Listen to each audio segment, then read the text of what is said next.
Alhamdulillah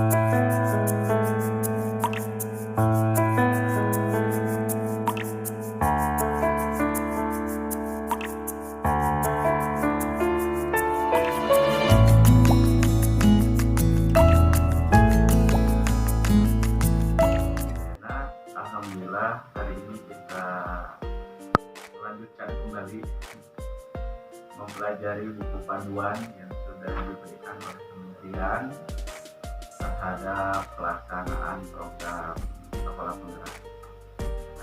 Secara umum saya melihat apa yang kita lakukan ya udah mirip-mirip lah, cuma teorinya kita belum tahu persis. Alhamdulillah ada 5 buku yang sudah kita terima. Mari kita pelajari lanjutan kemarin mungkin pengembangan pembelajaran. Nah itu mungkin sudah ada gambaran. Kita buka buku yang namanya Proyek Penguatan Profil Pelajar Pancasila. Nah, itu yang ada gambar Indonesianya yang namanya itu. Apakah sama sih proyek dengan maksud dari buku ini dengan pengertian proyek yang sudah kita pelajari sama-sama?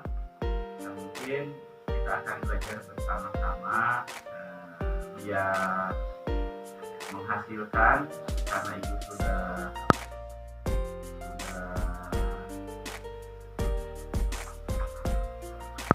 dewasa, kita belajar, kita ikuti pelatihan lah ala-ala pelatihan.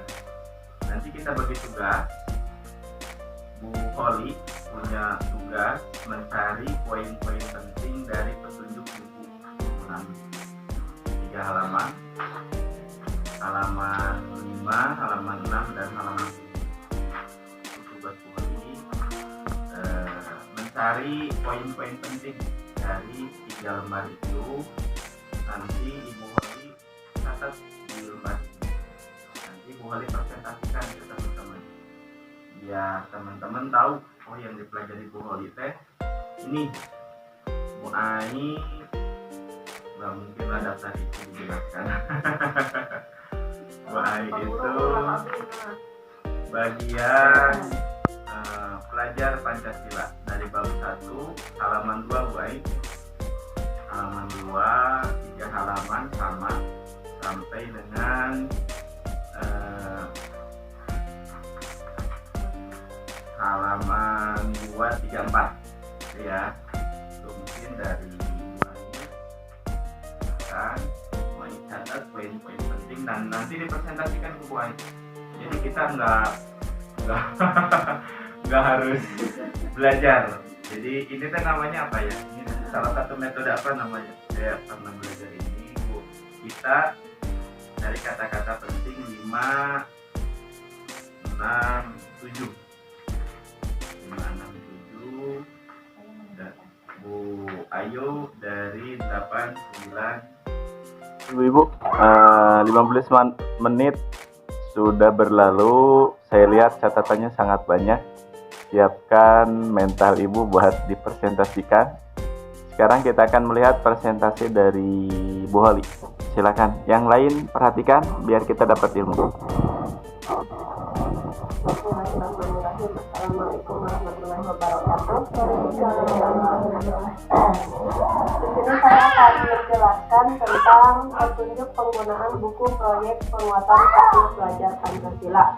Di mana di dalam buku ini kita ada 4 bab. Di sini yang pertama, di bab yang pertama, di sini akan menjelaskan tentang gambaran tentang profil pelajar Pancasila dan apa hubungannya dengan capaian pembelajaran. Di bab 1 ini akan dibahas ada 4 tema, di mana tema di sini yang sudah ditentukan oleh pemerintah yaitu masih berbentuk ke dalam perihal tentang keagamaan dan kebudayaan. Dan di sini di temanya yang akan dibahas ini ada 4. Pertama, aku sayang bumi. Kedua, aku cinta Indonesia. Ketiga, bermain dan bekerja sama. Dan keempat adalah imajinasiku. Di bab kedua Di sini akan menerangkan tentang gambaran profil pelajar Pancasila dan pendekatan pembelajaran berbasis proyek, di mana berbasis proyek ini alur pembelajaran proyek membantu guru untuk memahami bahwa dalam kegiatan proyek itu ada kegiatan yang harus dilakukan sebelum, saat, dan sesudah. Jadi dalam pembelajaran proyek ini ada yang dilakukan seperti kita belajar ada sebelumnya, terus prosesnya, dan setelahnya. Dan di sini guru itu dituntut untuk mempunyai kesabaran, ketekunan, dan kreativitas. Di bab 3 akan membahas di sini tentang contoh-contohnya. Di sini di bab 3 akan dibahas memberikan contoh tentang kegiatan-kegiatan proyek sesuai tema besar yang telah ditentukan dan dilaksanakan dalam rangka perayaan tradisi budaya lokal dan momen-momen tertentu. Jadi untuk tema-tema dalam proyek ini masih bersifat masih bersifat khusus yang diterapkan oleh pemerintah, yaitu dalam rangka perayaan tradisi budaya dan momen-momen tertentu. Dan untuk bab yang keempat di sini berisi tentang buku panduan profil pelajar Pancasila ini disusun berdasarkan kurikulum yang memerdekakan, baik itu untuk guru maupun untuk anak.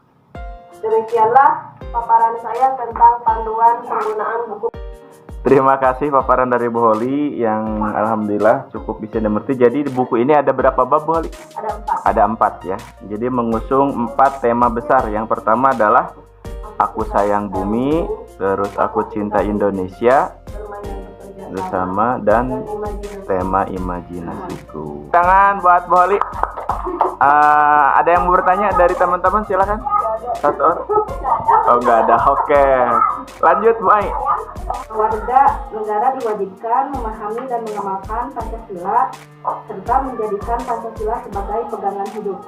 Maka dalam proses pembelajaran, Pancasila tidak terbatas pada konteks pengetahuan belaka, namun harus sampai pada bagaimana mengaplikasikan dalam kehidupan yang nyata.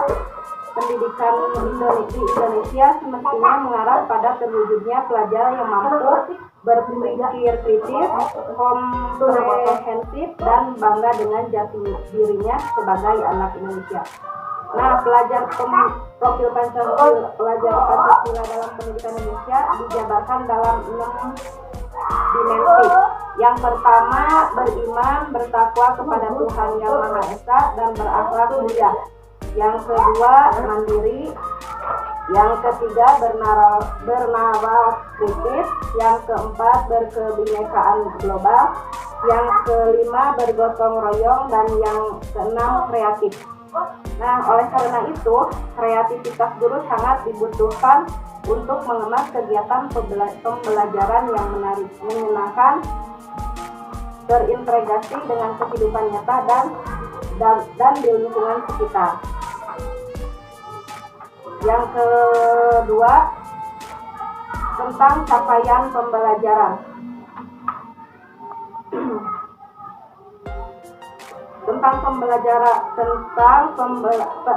Capaian pembelajaran.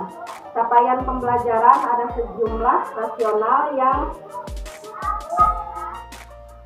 yang mendasari penyusunan capaian pembelajaran di jenjang PAUD adalah: 1. Memberikan lebih banyak ruang kemerdekaan bagi satuan PAUD untuk menetapkan kebutuhan pengajaran dan pembelajaran. Yang kedua, menguatkan transisi PAUD sampai SD. Yang ketiga, menguatkan artikulasi penanaman dasar-dasar literasi dan STEM sejak jenjang PAUD. Yang keempat, lebih memberikan pijakan bagi anak untuk memahami jati dirinya dan dunia. Dan yang ketiga, kaitan proyek penguatan profil pelajar Pancasila dengan capaian pembelajaran. Capaian pembelajaran dan profil pelajar Pancasila memiliki keterkaitan yang sangat erat. Nah, jadi capaian pembelajaran nilai agama dan budi pekerti terkait dengan dimensi beriman, bertakwa kepada Tuhan Yang Maha Esa. Rancangan pembelajaran disiapkan oleh guru harus bisa memberikan stimulasi supaya anak bisa mengenal agamanya, beribadah dengan agamanya dengan tepat, menunjukkan toleransi kepada pemeluk agama lain serta dapat berperilaku sopan. Untuk mewujudkan dimensi profil pelajar yang mandiri, berkebinekaan global, bergotong royong, guru dapat mengembangkan melalui desain pembelajaran agar anak bisa mengenal identitas dirinya, budayanya, dan mengenal apa itu Pancasila.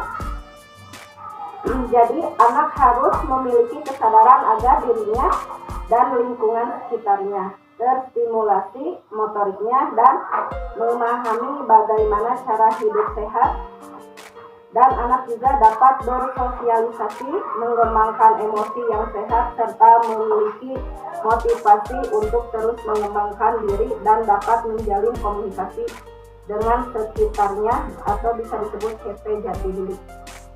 Mungkin itu yang bisa saya sampaikan, Pak Guru. Iya. Tepuk tangan buat Boy.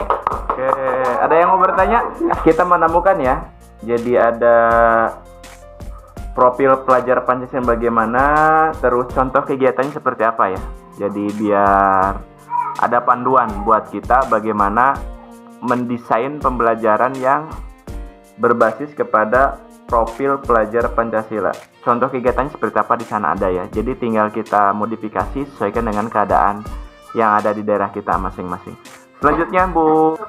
Waalaikumsalam warahmatullahi wabarakatuh.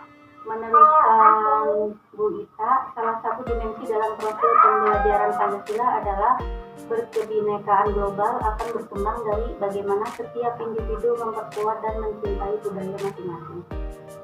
Tema bermain dan bekerja sama akan memberikan kebahagiaan pada anak. Dengan bermain, anak merasakan kehangatan dan semangat untuk mengembangkan diri, merasa ingin tahu, cara berpikirnya bertambah, imajinasinya bertambah, empatinya dan akal budi pekertinya. Sarana belajar dan bersosialisasi sosial yang dikembangkan dalam tema bermain dan bekerja sama bertujuan untuk mengajak anak berinteraksi sehingga menghormati orang lain yang berbeda darinya. Bermain dan bekerja sama diantaranya bisa dilakukan dengan berinteraksi, bekerja sama, berbagi, tidak membeda-bedakan, dan hidup rukun.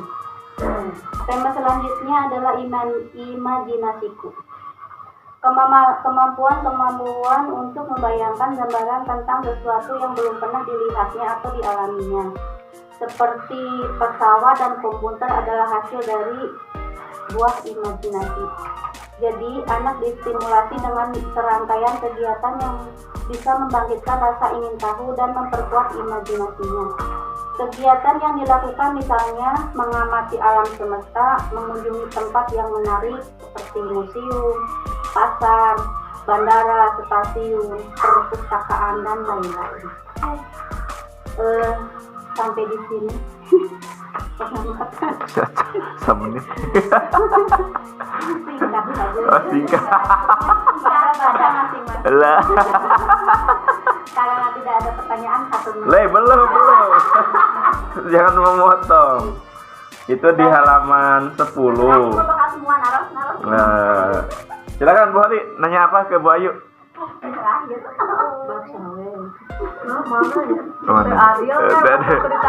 Oke, Bu Ayu, di sana ada tempat-tempat atau foto kegiatan anak untuk mengimajinasi ada anak bermain ke sawah ya.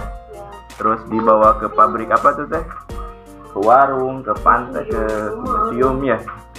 Terus itu ke bandara ya. Jadi tadi terjawab sudah pertanyaan saya ke Bu Holi. Jadi bentuk kegiatan dari pembelajaran imajinasiku adalah seperti itu gitu ya. Terima kasih Bu Ayu. Assalamualaikum warahmatullahi wabarakatuh. Waalaikumsalam warahmatullahi wabarakatuh.